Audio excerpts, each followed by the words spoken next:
Entrepreneur India की ओर से आयोजित आज के इस कार्यक्रम की आयोजित रितुमा जी, इस कार्यक्रम में आए हुए सभी एंटरप्रेन्योर्स,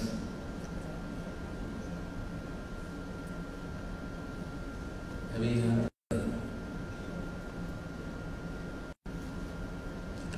दिया जला के हम लोगों ने कार्यक्रम की शुरुआत की और साथ में एक लड़की को यहाँ देखा जो मेरी अपनी बेटी है। हम लोग निश्चित रूप से राजनीति में हैं और निश्चित रूप से जनता के द्वारा सरकारें बनाई जाती हैं और जब सरकार बनती है तो निश्चित रूप से जिम्मेदारियां लोगों को बांटी जाती हैं। महाराष्ट्र की सरकार में छठी बार में मंत्री बना और अलग अलग डिपार्टमेंट में हमने कहीं ना कहीं जिम्मेदारी संभाली और आज जो जिम्मेदारी मेरे पास है माइनॉरिटीज स्किल डेवलपमेंट और एंटरप्रेन्योर का जो हमारा डिपार्टमेंट है उसकी जिम्मेदारी दी गई और लगभग 40 दिन इस जिम्मेदारी को स्वीकार। लेकिन अगर हम 60 साल के हैं तो हमारी सोच और नए जो लोग हैं उनकी सोच में एंटरप्रेन्योर इंडिया मैगजीन है। निश्चित रूप से मेरी बेटी की जिद थी कि इस कार्यक्रम में आपको आना पड़ेगा, आप अगर इस डिपार्टमेंट के मिनिस्टर हैं तो इस कार्यक्रम में आप जुड़ो। मैंने तो इन्विटेशन कहीं ना कहीं एक्सेप्ट कर लिया और निश्चित रूप से देश में जो परिस्थिति है कि सरकार क्या कर रही है जनता नहीं समझ पाती और लोग क्या कर रहे हैं सरकारें उससे नहीं जुड़ पाती, ये सच्चाई है। निश्चित रूप से हमारे पास जिम्मेदारी है एंटरप्रेन्योर डिपार्टमेंट की, तो हमने एक सोसाइटी बनाई है। हमारा डिपार्टमेंट भी बना है महाराष्ट्र में 2017 में और लगभग 2 साल इस डिपार्टमेंट ने पूरा करने का काम किया। हमने एक सोसाइटी बनाई है इंडस्ट्रियल सोसाइटी ऑफ महाराष्ट्र, इसकी जिम्मेदारी है कि जो भी नए नए एंटरप्रेन्योर है उनको कहीं ना कहीं करना, उनको मदद करना, उनके आइडियाज़ को कहीं ना कहीं आगे ले जाने के लिए मदद करने का काम करना। और हमने महाराष्ट्र के अंदर 17 इंक्यूबेटर सेंटर्स हमने बनाए हैं, कोई में भी है और निश्चित रूप से इन सभी लोगों को प्रोत्साहित करने के लिए हर साल हम लोग एंटरप्रेन्योर महाराष्ट्र भर जो हमारी सोसाइटी है उसके जरिए से हम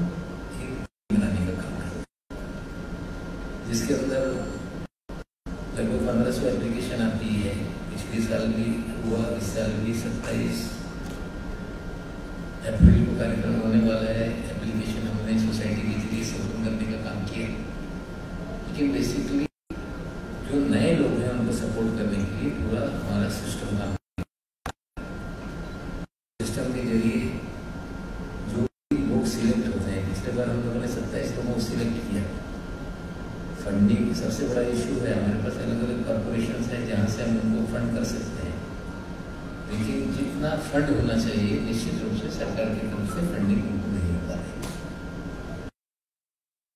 हमारी जो सोसाइटी है उसको हम बिजनेस कंपनी में रजिस्टर करेंगे अंडर सेक्शन 8 और 100 करोड़ का हमने उसको पर्पस देने का काम किया है।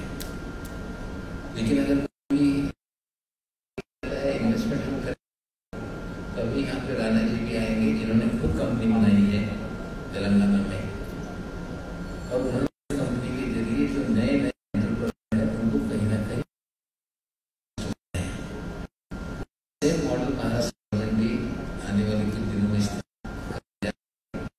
लेकिन हम कहीं ना कहीं फंड करते समय कंपनी में हमारी भी हिस्सेदारी बनेगी। अगर आप ग्रो होंगे तो निश्चित रूप से हमारी कंपनी भी ग्रो होगी हमारी, और उससे ज़्यादा लोगों को हम कहीं ना कहीं मदद कर पाएंगे। इस तरह की सोच के साथ कहीं ना कहीं बदलाव होने वाला है।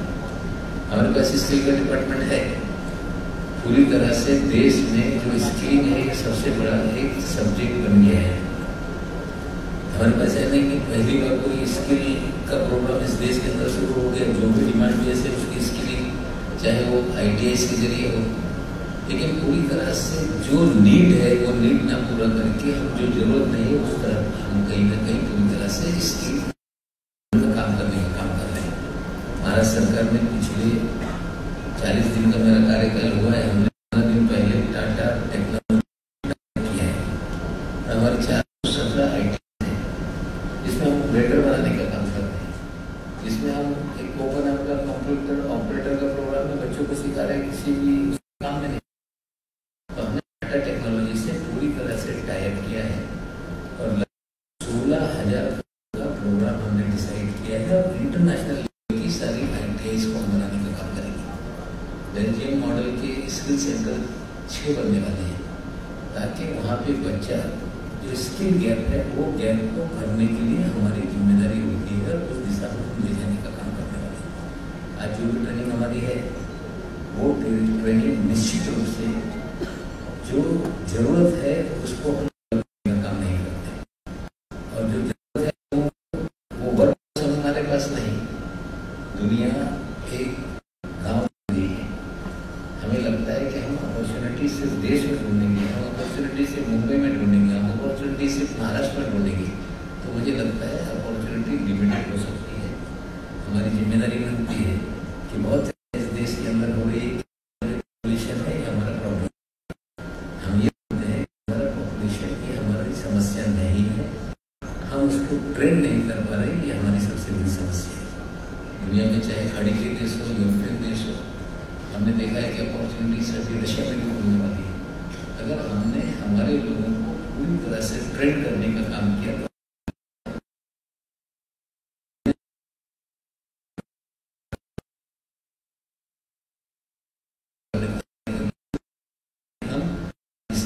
सिलिकॉन वैली है, वही भारत नहीं लेकिन दुनिया के हर क्षेत्र में हम भारत को ले जा सकते हैं। निश्चित रूप से राणा जी आपका मॉडल जो है ना हम लोग एडॉप्ट करने वाले हैं। आपने कंपनी बनाई है और हमारी भी कंपनी एक आध महीने में महाराष्ट्र में बनेगी। 100 करोड़ से हमारी कंपनी शुरू होगी और स्टार्टअप्स को पूरी तरह से मदद करके एडॉप्ट करके उन्हें पूरी तरह से कम करके नई सोच के साथ लोग आगे बढ़ने का प्रयास करें।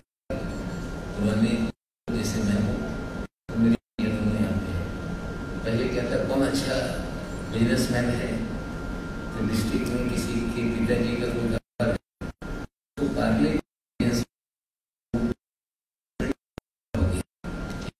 जी की एजेंसी से काम चलने वाला नहीं, अब महिंद्रा की एजेंसी से काम चलने वाला नहीं। अब नई आइडियाज क्या है, उस आइडिया से पूरी दुनिया में अपने आप को कैसे ले जा सकते हैं, उससे कोई भी बड़ा व्यापारी बन सकता है। एजेंसीज लेके डिस्ट्रिक्ट में डिस्ट्रीब्यूटर बनने से कोई भी बड़ा आदमी नहीं होता। ये सोच बदल रही है, ये सोच हमारे उम्र के लोगों की है, लेकिन आपकी उम्र के हमारी बिटिया की उम्र के लोगों की सोच है कि भाई अब एजेंसीज का जमाना नहीं, आइडियाज का जमाना है। नई आइडियाज आएंगे, फ्लोट करेंगे, उसके लिए हम अपने आप को ग्रो करेंगे तो निश्चित रूप से जमाना बदल रहा है तो सरकारों को भी बदलना पड़ेगा।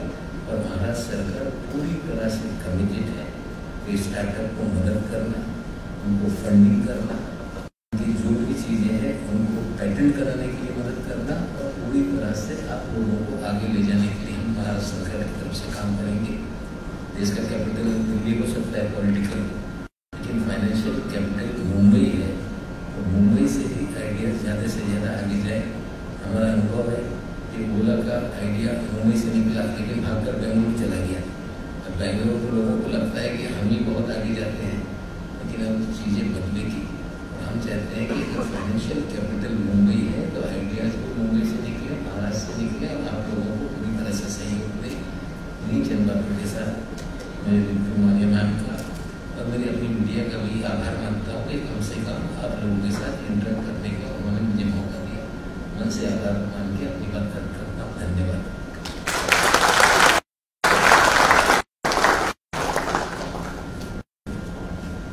Thank you very much sir, आपने अपना कीमती समय निकाला अभी यहाँ पर है। Can we please upload for sir once again. कीमती समय निकाला यहाँ पर आए हैं और इस बहुत ही महत्वपूर्ण विषय पर आपने रोशनी डाली है।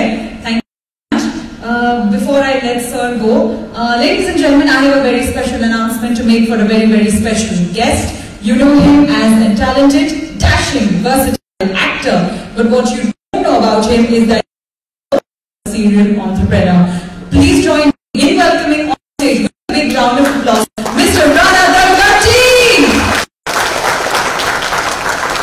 What is very interesting is that he himself is also an alumni of Entrepreneur India under 35 class of 2016. I'm going to request Honorable Minister, Mr. to kindly send a small token of our appreciation to our very special guest.